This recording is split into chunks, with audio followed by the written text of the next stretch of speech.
Welcome to our channel SES academy. Class 9-এর প্রশ্নবিচিত্রার ইতিহাসের আজকে 11 নম্বর স্কুলটি দেখে নেব।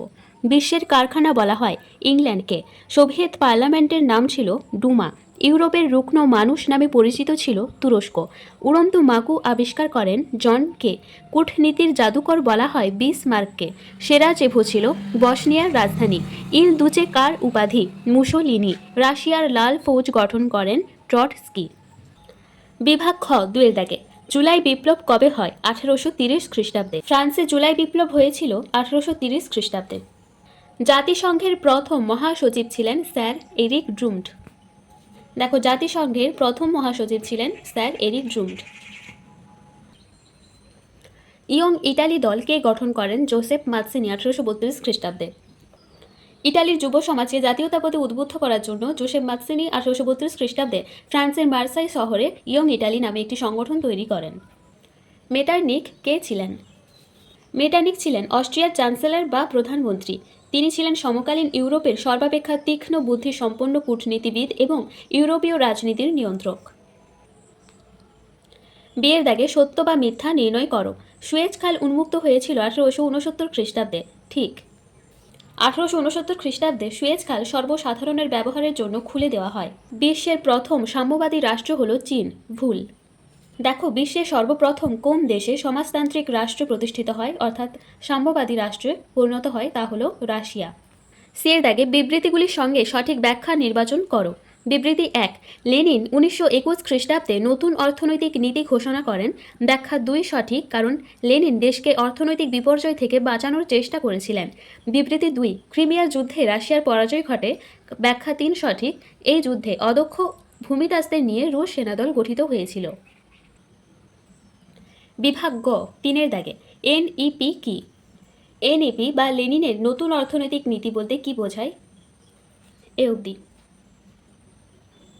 কালো বৃহস্পতিবার কি? কালো বৃহস্পতিবার আমেরিকার অর্থনীতি 1929 খ্রিস্টাব্দের 24শে অক্টোবর শেয়ার বাজারে এক বিরাট পতন ঘটে। ওই দিন বৃহস্পতিবার ছিল বলে আমেরিকাবাসী এই দিনটিকে কালো বৃহস্পতিবার নামে চিহ্নিত করে।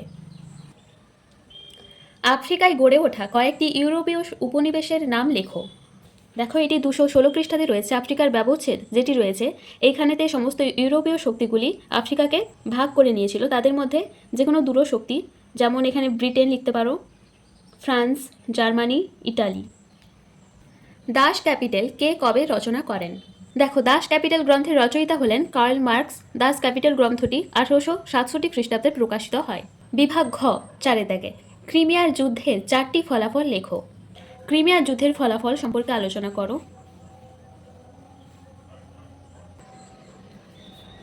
ক্রিমিয়ার যুদ্ধে 4টে ফলাফল লিখতে বলেছে। আমি তোমাদের এখানে সবগুলোই দেখিয়ে দিলাম, যে কোনো 4টে লিখে দেবে। ইংল্যান্ডে সর্বপ্রথম শিল্প বিপ্লব সংগঠিত হওয়ার কারণ কি? দেখো, এটি 203 নম্বর পৃষ্ঠাতে রয়েছে। ইংল্যান্ডে প্রথম শিল্প বিপ্লব সংগঠিত হওয়ার কারণ এ অবধি। সেরাজেভোর হত্যাকাণ্ড এর বিবরণ দাও। দেখো, সেরাজেভো হত্যাকাণ্ড 218 পৃষ্ঠাতে রয়েছে এ অবধি।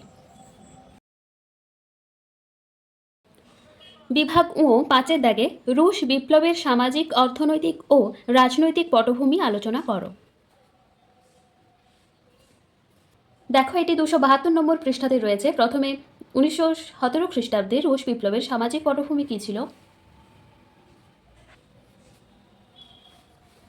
এ অবধি। এরপর অর্থনৈতিক পটভূমি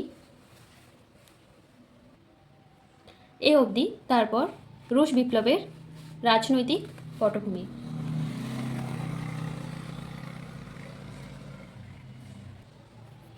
এ অবধি লিখবে। ফ্যাসিবাদ ও ন্যাৎসিবাদের সঙ্গে গণতান্ত্রিক আদর্শের সংঘাতের পরিচয় দাও।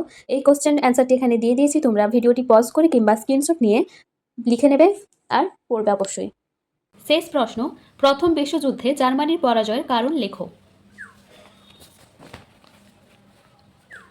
প্রথম বিশ্বযুদ্ধে জার্মানি পরাজয়ের কারণগুলি হলো, এটি 279 নম্বর পৃষ্ঠাতে রয়েছে। এ অবধি লিখবে। প্রথম বিশ্বযুদ্ধের ফলাফল লেখো, এখানে দিয়ে দিয়েছি। তোমরা খাতায় অবশ্যই তুলে নিবে। ক্লাসটি ভালো লাগলে অবশ্যই লাইক করো, আমাদের চ্যানেলটি সাবস্ক্রাইব করো, বন্ধুদের সাথে শেয়ার করো এবং কমেন্ট করো।